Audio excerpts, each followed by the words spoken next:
Tribe यानी कबीले को दिखाते हुए। ये लोग स्नो माउंटेन्स पर रहते थे और जंगली हाथियों का शिकार किया करते थे। वो जंगली हाथी पहाड़ों पर काफी कम आया करते थे और सम टाइम तो वो बिल्कुल भी नहीं आया करते थे, जिसकी वजह से इन कबीले वालों को भूखा मरना पड़ता था। और इस बात को लेकर सब कबीले वाले काफी अपसेट होते हैं। वहाँ पर एक सीनियर लेडी होती है और सब कबीले वाले उसे माँ कहते हैं। माँ के पास ये एबिलिटी थी कि वो सॉल से बातें किया करती थी। असल में उन्हें एक लड़की मिलती है। इस लड़की का नाम एवरेट होता है और कबीले का एक लड़का जिसका नाम डिले होता है। डिले एवरेट को काफी लाइक करने लग गया था। डिले के फादर के पास एक व्हाइट रॉड भी था, क्योंकि जब भी वो लोग शिकार पर जाया करते थे सबसे पहले वो ही शिकार किया करते थे। डिले के फादर डिसाइड करते हैं कि वो एक जर्नी पर जाएंगे। फिर एक रात वो अपने फ्रेंड को कहते हैं कि मुझे जाना पड़ेगा, लेकिन तुम मुझसे प्रॉमिस करो कि इस बारे में कोई भी बात तुम किसी को नहीं बताओगे और ना ही ये रीजन बताओगे कि मैं यहाँ से क्यों गया हूँ। वो अपना व्हाइट रोड अपने फ्रेंड को देकर वहाँ से निकल जाते हैं। डिले के फादर के जाने के बाद सब लोग डिले को काफी परेशान करने लगे थे कि तुम्हारे फादर भाग गए हैं, क्योंकि सब समझ रहे थे कि उसके फादर डर कर भाग गए हैं, मगर रियलिटी कुछ और ही थी जो कोई भी नहीं जानता था सिवाय उनके फ्रेंड के। एवरेट और डिले दोनों खुद को काफी अकेला फील करते हैं और उन्हें किसी के सहारे की जरूरत होती है, तो उन दोनों की फ्रेंडशिप हो जाती है। टाइम गुजरने के साथ साथ वो एक दूसरे को पसंद करने लगे थे। काफी साल गुजर चुके थे।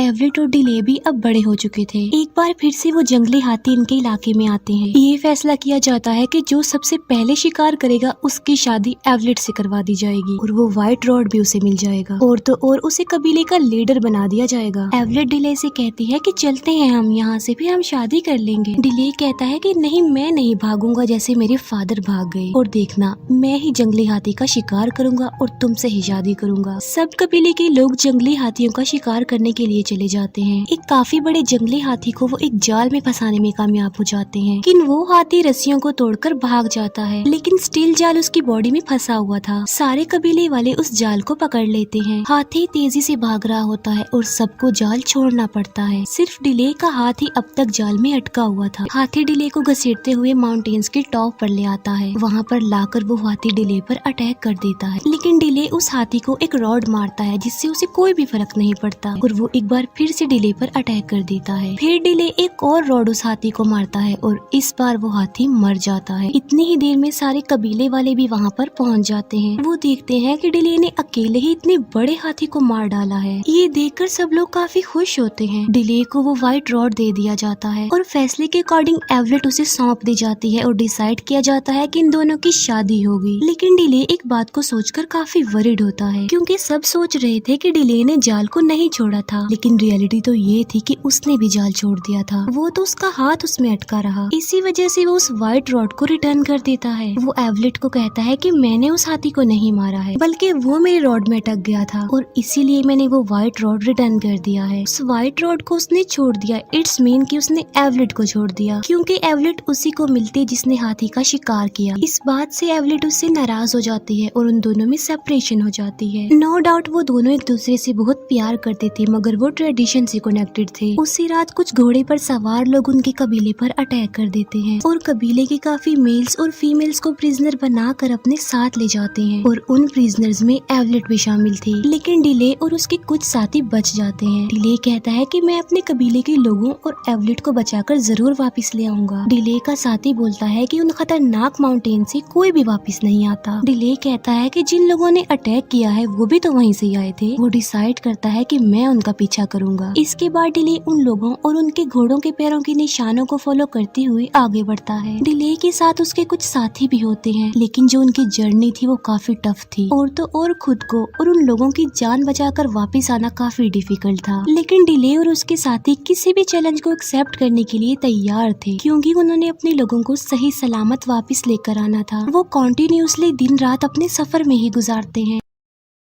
ये माउंटेन्स की दूसरी साइड पर पहुंच जाते हैं जहाँ से जमीन स्टार्ट हो जाती है। डिले और उसके साथी आगे बढ़ते हैं और वो एक जंगल में पहुंच जाते हैं, जहाँ उन्हें अपने कबीले के सभी लोग और एवलेट नजर आ जाते हैं, जिन्हें प्रिजनर बनाकर कहीं पर ले जाया जा रहा था। रात के टाइम डिले एवलेट और अपने कुछ साथियों को छुड़ा लेता है, लेकिन वो लोग जिन्होंने इन्हें प्रिजनर बनाया था वो इन्हें दोबारा से पकड़ लेते हैं। डिले के एक साथी को इंजर्ड भी कर देते हैं और वो लोग डिले के कबीले वालों को आगे लेकर बढ़ जाते हैं। डिले अपने इंजर्ड साथी को खींच कर ले जा रहा होता है। थोड़ा आगे जाने के बाद इन्हें भूख लगने लग जाती है, इसीलिए डिले शिकार पर चला जाता है। लेकिन डिले एक डिज में फंस जाता है जहाँ पर पहले से ही बहुत सारे एनिमल्स फंसे हुए थे। वहाँ पर एक शेर भी फंसा होता है जो काफी बड़ा होता है और काफी खतरनाक होता है, और ये बातें करने वाला शेर था। वहाँ पर बारिश होने लगती है और शेर डूबने लगता है, लेकिन शेर के डूबकर मरने से पहले ही डिले उसे आजाद करवाने का फैसला कर लेता है। डिले उस शेर को कहता है कि मैं तुम्हें आजाद करवा दूंगा, लेकिन उसके लिए एक शर्त है, और वो ये कि तुम मुझे नहीं खाओगे। डिले उस शेर को आजाद कर देता है और बात के मुताबिक वो उसे बगैर खाए ही वहाँ से चला जाता है। डिले भी उस डिच से बाहर आ जाता है, अपने इंजर्ड साथी के पास आ जाता है। वो डिले को बताता है कि कल रात मैंने यहाँ पर चिल्लाने की आवाजें सुनी है, और ये दोनों उसी डायरेक्शन की तरफ चले जाते हैं जहाँ से चिल्लाने की आवाजें सुनी गई थी। वहाँ जाकर इन्हें पता चलता है कि उस गाँव पर कल रात किसी ने अटैक कर दिया था। जब ये लोग वहाँ पर जाते हैं तो वहाँ के कबीले के लोग इन्हें घेर लेते हैं। वो कबीले के लोग उन लोगों को बस मारने ही वाले होते हैं कि तभी वहाँ पर वो शेर आ जाता है जिसे डिले ने बचाया था। उस शेर को देखकर उस कबीले के सब लोग डर जाते हैं। वो शेर डिले की तरफ बढ़ता है। डिले उसे कहता है कि मैंने तुम्हें बचाया था, क्या तुमने मुझे नहीं पहचाना? वो शेर डिले को बगैर कोई नुकसान पहुँचाए वहाँ से चला जाता है। उस कबीले के लोग ये सब कुछ देखकर काफी हैरान रह जाते हैं। वो डिले और उसके लोगों को अपने साथ ले जाते हैं, उनकी मेहमान नवाजी करते हैं, उन्हें खाना खिलाते हैं। डिले उनसे पूछता है कि तुम हमारी लैंग्वेज कैसे जानते हो? जिस पर वो कहते हैं कि काफी अर्सा पहले एक आदमी यहाँ पर आया था, और वो आदमी यहाँ पर कोई सेफ जगह देखने आया था, और उसी आदमी से ही हमने आप लोगों की लैंग्वेज सीखी। यहाँ पर हमें पता चलता है कि वो आदमी कोई और नहीं बल्कि डिले के फादर थे। डिले उन लोगों से पूछता है कि इस वक्त वो आदमी कहाँ पर है। वो बताते हैं कि उस आदमी को डीमन सॉल्स अपने साथ ले गई हैं, और हमारे भी कुछ लोग उसके साथ हैं, और वो एक ऐसी जगह है जहाँ से आज तक कोई भी वापस नहीं आया बचकर। लेकिन अब तुम ही हो जो हमें वहाँ पर ले जाओगे। डिले पूछता है कि सिर्फ मैं ही क्यों? वो कहता है कि हमारे प्रिडिक्शन के मुताबिक हमारे पास एक आदमी आएगा जो शेर से बातें करेगा। वो आदमी हमारे लोगों की जान बचाएगा। उस कबीले के लोग आसपास के सभी कबीले वालों को ये इन्फॉर्मेशन देते हैं कि शेर से बातें करने वाला आ गया है। डिले का एक साथी उसे बताता है कि मैं तुम्हें आज एक बात बताता हूँ, और वो ये कि तुम्हारे फादर किसी से डर के नहीं भागे थे। वो अपने कबीले के लोगों की जान बचाने के लिए सेफ जगह ढूंढने के लिए निकले थे, ताकि हमारे लोगों को भूखा न मरना पड़े। डिले उससे पूछता है कि तुमने मुझे ये बात पहले क्यों नहीं बताई? वो कहता है कि तुम्हारे फादर ने मुझे मना किया था कि ये बात किसी को भी नहीं पता लगनी चाहिए, क्योंकि अगर कबीले वालों को ये बात पता चल जाती तो वो सब की सब एक एक करके उस जगह को छोड़कर भागने लगते। इसीलिए उन्होंने मुझे ये कहा था कि मैं इस बात को सीक्रेट रखूं। फिर डिले के साथ वो कबीले के लोग दी माउंटेन्स की तरफ बढ़ते हैं। वो लोग रिवर तक पहुँच जाते हैं और बोट्स में बैठकर आगे बढ़ते हैं, लेकिन डिले और उसके लोग आगे नहीं जा सकते थे क्योंकि उनके पास बोट्स नहीं थी। इसीलिए वो डिसाइड करते हैं कि वो पैदल ही अपना सफर तय करेंगे। लेकिन पैदल सफर करना काफी मुश्किल था, क्योंकि वो एक काफी बड़ा डेजर्ट होता है जहाँ पर उन्होंने सफर करना था, और उन लोगों से पहले कोई भी उस डेजर्ट को पार नहीं कर पाया था। लेकिन डिले कहता है कि हम इस डेजर्ट को पार कर लेंगे, अपने लोगों को आजाद करवा कर ले आएंगे। इसीलिए ये लोग अपनी मंजिल के लिए आगे बढ़ जाते हैं। काफी दिनों सफर कर लेने के बाद फाइनली ये डेजर्ट की उस तरफ चले जाते हैं।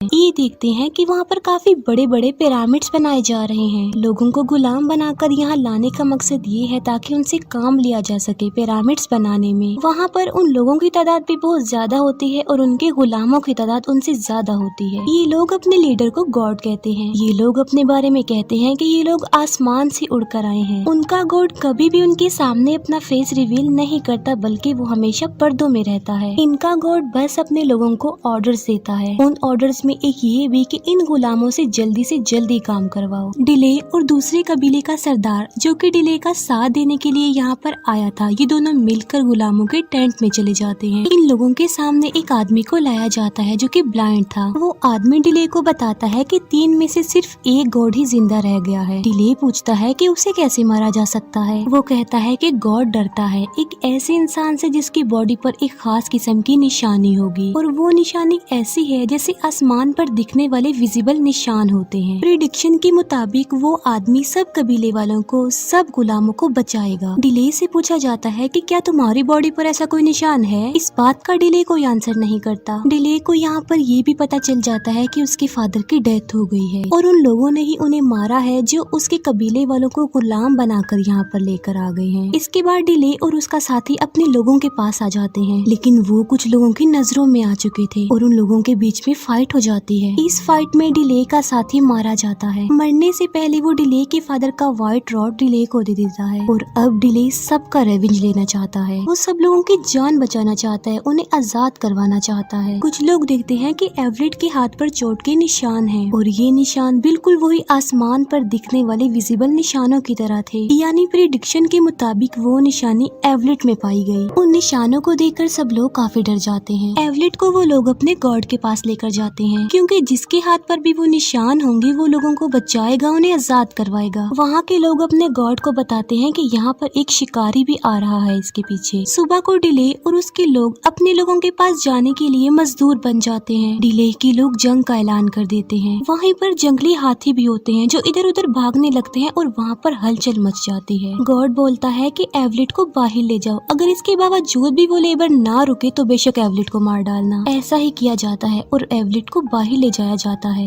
लेकिन डिले और उसके लोग एवलेट को देखकर रुक जाते हैं। तभी वहाँ पर गॉड आ जाता है उनका और सब लोग झुक जाते हैं। गॉड का एक आदमी सबको कहता है कि जो भी इस लड़की को यहाँ से लेकर जाना चाहता है वो इसे यहाँ से ले जाए हमेशा के लिए, और हम वादा करते हैं कि इस बार हम उसे नहीं रोकेंगे। डिले बोलता है कि मैं एवलेट को तो ले जाता हूँ, लेकिन मेरे बाकी साथियों का क्या होगा? गॉड बोलता है कि अब वो हमारे गुलाम है, अब वो हमारे लोग हैं। इसीलिए डिले उनकी ये बात मानने पर इनकार कर देता है। वो उस व्हाइट रोड को गॉड की तरफ फेंकता है और व्हाइट रोड गॉड के आर पार हो जाता है। डिले कहता है कि देखो तुम सब, वो भी हमारी तरह एक इंसान था, उसे भी तकलीफ होती थी और अब देखो वो मर गया है। और तभी दोनों कबीलों के बीच एक वॉर स्टार्ट हो जाती है और इस जंग में डिले के लोग जीत जाते हैं, लेकिन कबीले का वो आदमी जो उन लोगों को प्रिजनर बनाकर यहाँ पर लाया था वो एवलेट को एक तीर मार डालता है, जिससे एवलेट मर जाती है। बदले में डिले उस आदमी को भी मार डालता है जिसने एवलेट पर तीर मारा था। डिले अपने कबीले वालों को और बाकी सबको यहाँ पर बचाने आया था, लेकिन उसने इस दौरान अपने बहुत करीबी लोगों को खो दिया। माँ जो कि दूर से उन सबको देख रही होती है, उन्हें अपनी पावर्स दे रही होती है। यहाँ पर माँ अपनी जान की कुर्बानी देकर एवलेट की जान वापस ले आती है। एवलेट दोबारा से जिंदा हो जाती है। जाने से पहले दूसरे कबीले के वो लोग जिन्होंने इन्हें पनाह दी थी वो डिले को कुछ बीज देते हैं। वो डिले को कहते हैं कि तुम्हारे फादर चाहते थे कि तुम इन बीजों को अपनी जगह पर लेकर जाओ और इन्हें वहाँ पर उगाओ। डिले बिल्कुल ऐसा ही करता है। वो अपनी जगह पर जाकर इन बीजों को उगा देता है और वहाँ पर पौधे लगने लगते हैं। अब के बाद इन्हें कभी भी भूख का सामना नहीं करना पड़ेगा और ना ही ये भूखे मरेंगे। और बस यहीं पर ये मूवी एंड हो जाती है। Thank you for watching.